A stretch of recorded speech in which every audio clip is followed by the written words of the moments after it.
Hi, Julian. How are you? Hello there, Siddharth. Doing very well here. Great to be in touch with you again. Yeah, man. Well, we actually had a great chat the last time, so I thought let's catch up again on another interesting topic that's been happening in the world. So, starting with, what are your personal thoughts on the current state of the Israel-Palestine conflict? Also, do you believe there's a path towards lasting peace? Yes, there is definitely a path to peace. I'm always a firm believer in that. And, from a broader perspective, I look at things from a very philosophical point of view, something like a yogi. From Mm-hmm. a broader perspective, the material world is a place of struggle, and war is not uncommon. So the current situation in the Middle East is par for the course, really. It's the state of life on Earth. You can't really escape it. So so in that sense, it's something one has to live with on the planet. However, as far as peace goes, we can achieve peace if there's political will. Mm. Unfortunately, we don't really have the political will at the moment. For example, Netanyahu is in the government, which is a coalition government. So, although he has the Likud party, he is obliged to go into coalition, which is very fragile, with the Mm. Zionist party. And so he is under a lot of pressure to continue this conflict in the Gaza region. However, this is not a new or recent development. As we Mm. know, the Zionist organization has been pushing for many decades. Actually, we have to go back hundreds of years to the original Zionist agenda, which was to claim some land in what is today called Israel, specifically for financial and economic reasons, and for resources.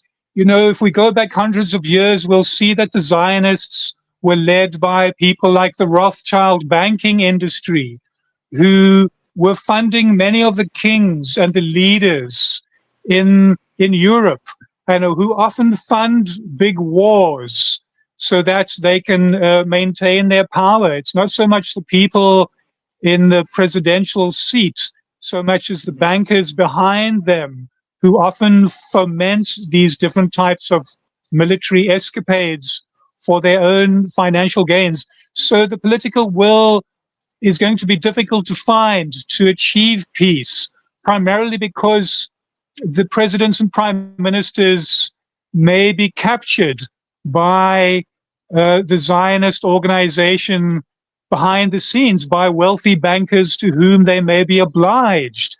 So the power lies really in the hidden hand that we don't always recognize. We only see the external actors like Netanyahu, but the Zionist party behind him in his very fragile coalition in Israel is much more virulent, and they want even more decimation and elimination of Palestinians so that they can claim the greater Israel. This is what I've been reading up on. I simply read reports and educate myself on the history of the activities.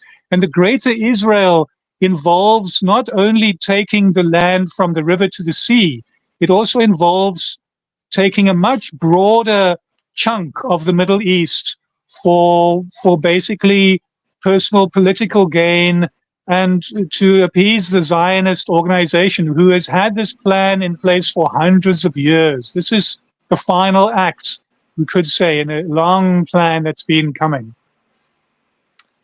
Many people feel torn between historical context and current humanitarian concerns. How do you personally navigate the complexity of this conflict? Well, the historical conflict, we need to understand the history of the now state of Israel in the land of Palestine, going back to 1917, when we had Mm. what was called the Balfour Declaration. the Balfour Declaration was when Britain, who was currently at the time fighting the Ottoman Empire around World War I, and beat the Ottoman Empire, and therefore was able to claim that territory known as Palestine, which was actually in the hands of the Ottoman Empire at the time. So in their normal imperialist kind of way, they simply continued their colonialism and their land grab, inspired by the British Parliament, was inspired by and pushed on by Lord Rothschild himself at the time, at 1917, to finally speak to Lord Balfour and come up with this small paragraph of the Balfour Declaration, which said, we will give the Jewish people opportunity to find a place, because they have suffered for so many hundreds of years, being expelled from different countries in Europe, for whatever reason that may be. That's a different study in history. But there you are. The Zionists pushed for this land. And so, sorry, the British Empire, who had no real legitimate control over that land, it wasn't really theirs to give away anyway. And JFK, John F. Kennedy, said the same thing before he was assassinated, that the whole situation was questionable. And even if you do accept the Balfour Declaration, which was then put in place by the League of Nations before the United Nations came into place, also pushed by the Zionist organization, you need to remember that the Balfour Declaration said that there would be no inconvenience imposed upon the current people living in the land of Palestine, even if we do give the Jewish settlers a place to stay. And there'll be no infringement on their rights and their freedom of speech, their basic human rights. So even if you do accept the Balfour Declaration, because it was eventually ratified by the League of Nations and again by the United Nations, so these things can't really be reversed. Still, that Balfour Declaration was not properly adhered to, and the rights of the Palestinians have been ridden over quite badly in this situation, in what to me looks like the worst human rights atrocities since World War II and World War I. So it looks like we're on the brink of World War III at this stage. Never in my lifetime, almost 60 years, has there been the kind of humanitarian disaster, genocide, as it has been labeled by the United Nations and several other analysts. So it's for us to decide, really, based on our compassion, as to how we stand in this current situation. I have a question from you from the comments. Are you okay if I open that up for you? Yeah, sure. All right. Okay, this is from Jitin Rishika. Hi, Julian. What is your opinion on the United Nations? There seems to be no intervention towards this ongoing conflict of Palestine and Israel. The United Nations are unfortunately a toothless body that have no real power to enforce the needs or desires or demands of the people. And they have shown that by neglecting the Palestinian cause.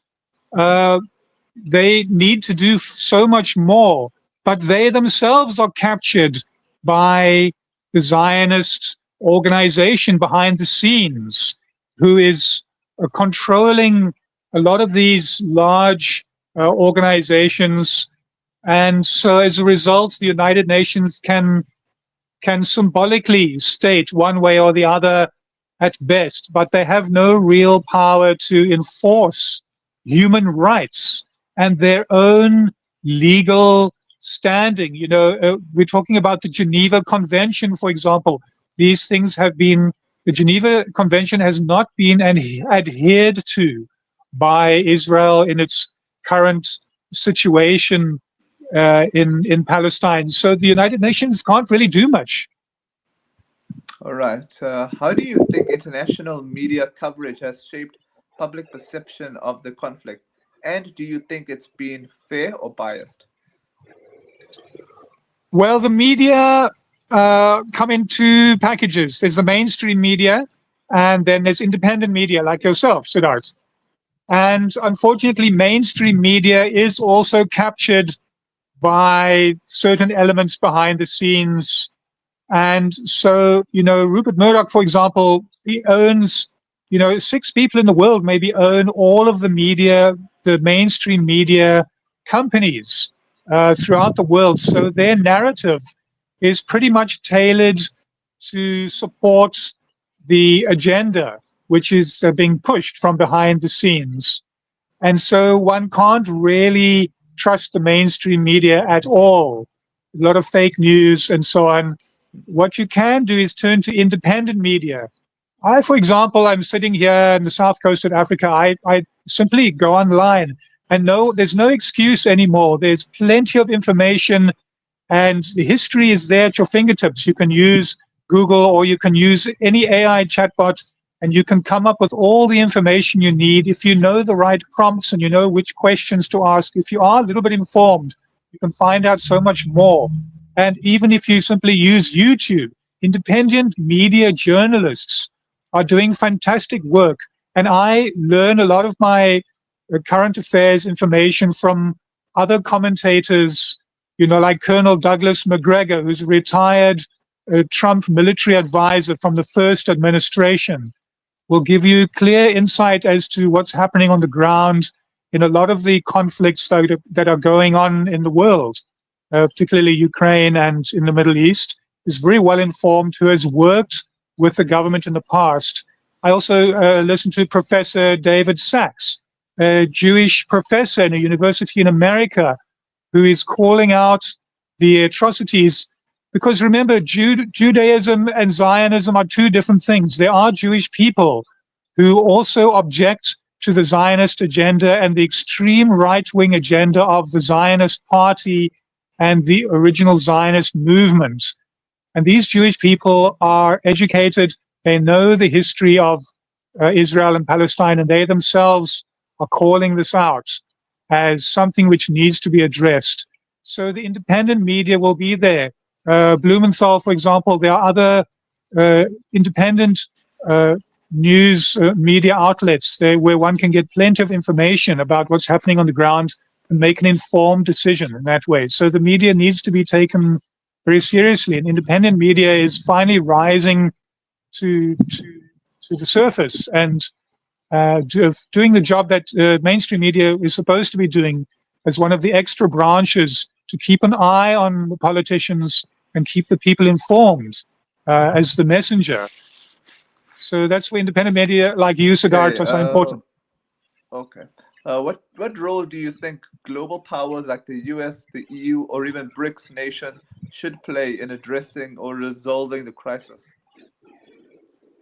Well, as you know, this crisis is ultimately has been building up for a long time. And as I mentioned, hundreds of years ago already, there was a plan. If we go back to 2001, already there was the Twin Towers, which some people say was possibly a false flag incited by the Mossad to give the West legitimacy, much like a Pearl Harbor event, where the West could then have legitimacy to take a foothold and declare the war on terror and put this foothold in the Middle East. And from there was the plan to attack 7 nations, of which Iran is the last. You've already had the other nations attacked and destroyed by this globalist agenda, which is simply using these bankers use the governments like America, the EU, which, the EU body in Brussels is not an elected body at all. They're technocrats. And they are using these countries as puppets. So it's not that Trump really has the power. He's also captured by the Zionist agenda. And you have the lobbyists who are, one of his biggest donors is a Jewish woman of Zionist inclination, who's given him $100 million. So he's a obliged to these donors. However, All right. BRICS is not really on the same page. BRICS is basically what we're seeing now is the war between NATO and BRICS, and the front line is in the Middle East in this Gaza incident that we're discussing today. The other front line, of course, is in Ukraine. But this is all part of the larger agenda to push back against BRICS by NATO, because Iran, of course, is one of those. Iran is the last of the 7 countries, which included Libya, which is now destroyed, Syria, which is now destroyed, Lebanon, Somalia, Sudan. There's a few others. I don't have all 7, but that's exactly what's going on. Finally, Iran, because they don't comply with the Rothschild banking system quite as easily or as readily. Libya wanted to create its own gold-backed standard, the currency for the EU, for the AU, the African Union, and they were taken out because of that. So there's a lot going on behind the scenes which you're not really aware of. BRICS is Russia. This push against Russia and China, the front line is Iran. Russia and China will back Iran. Israel's attack currently on multiple countries. Remember when they declared independence in 1948, immediately 6 countries went to war with them because the Arabs never agreed to the Balfour Declaration or this unilateral declaration of independence in 1948 whatsoever. They immediately went to war with it. They refused to go on board with it. So it has been a push by the settlers, the British and the Zionist movement that have captured as well the entire Western system at this stage. And so finally, World War III will be this push against BRICS. Russia is not complying with the Rothschild agenda, and neither is North Korea, obviously, but certainly not Iran. So it's a big showdown, really. And so these are the most exciting historic times since World War II and World War I in my lifetime. How do you respond to people who believe taking a stand on this issue automatically means choosing a side? Is neutrality even possible in a conflict like this? Only the yogi can be really neutral. Only someone who is really philosophical and who understands what life on earth is really about, who understands the bigger picture, that life on earth is a hard struggle for existence and that there will always be a war between conflicting parties. Only such a person can remain detached and neutral because they see philosophically and spiritually that all living entities are equal. There's no such thing as slaves or those who are no better than cattle, as the Jewish tradition likes to call the non-Jew the goyim, like cattle. In other words, lesser than average humans, and therefore they don't deserve human rights. Those kind of philosophies can be seen through by someone who has mastered the understanding of consciousness through the philosophy of yoga, and even your namesake, Siddharth, the Buddha, taught great wisdom to us. So such a person can remain neutral, but otherwise it is bad things happen when good people do nothing. So therefore, because we're not yogis, on the ground, we need to take a stand against what has already been labeled a genocide by numerous countries, by the UN. South Africa, my own nation, along with Nelson Mandela, strongly supports the Palestinian cause. There was always supposed to be a 2-state solution. And at this stage, all of that is being ridden over by the long-standing historic Zionist agenda to take the greater Israel. So this is really where we stand, and it's one of the turning points in history, really. All right. My final question to you is, what impact do you think the ongoing conflict is having on younger generations in both Israel and Palestine, socially, psychologically?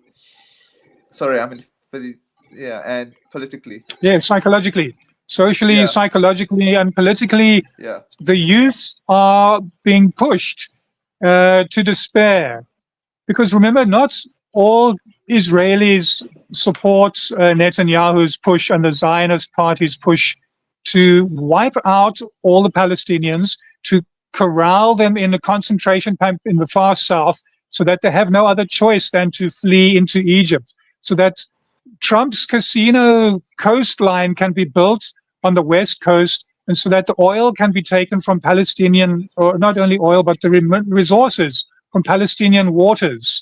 That's really the agenda behind this. So the youth are turning against these politicians.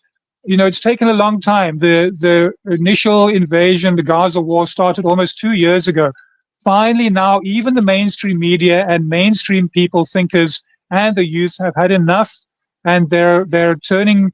And so ultimately, the Likud party, in a very fragile coalition, it may not last for long, and Netanyahu may have to face his criminal court cases, which is still already impending. He's only being protected because he has veto, or he has immunity as the prime minister. So all of that is behind the scenes. And not only that, but the youth are being traumatized. The rise in depression and anxiety, and the current generation got it the worst because they had COVID in 2020. Now they're having World War III, the worst atrocities since World War II. And we're seeing that in the numbers of deaths and the shooting of innocent children on a daily basis. So we're seeing what looks like and what has been reported as a genocide, which we never really saw much of, besides maybe Rwanda and Pol Pot and so on, where we had seen these things, Mao, even to a degree, obviously, Stalin. So the youth are being tested. What this is the whole globe is being psychologically pushed to see how much they can handle, to see what kind of atrocities they're willing to, like sheep, tolerate, imposed upon themselves and upon their psyches. Whether they will simply sit back and allow these abuses to go on and this genocide to go on in their lifetimes without saying anything. It traumatizes a person.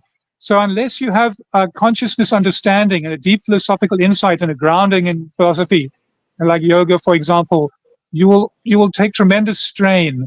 And so they'll end up just becoming the lie flat generation who are like, let it rot.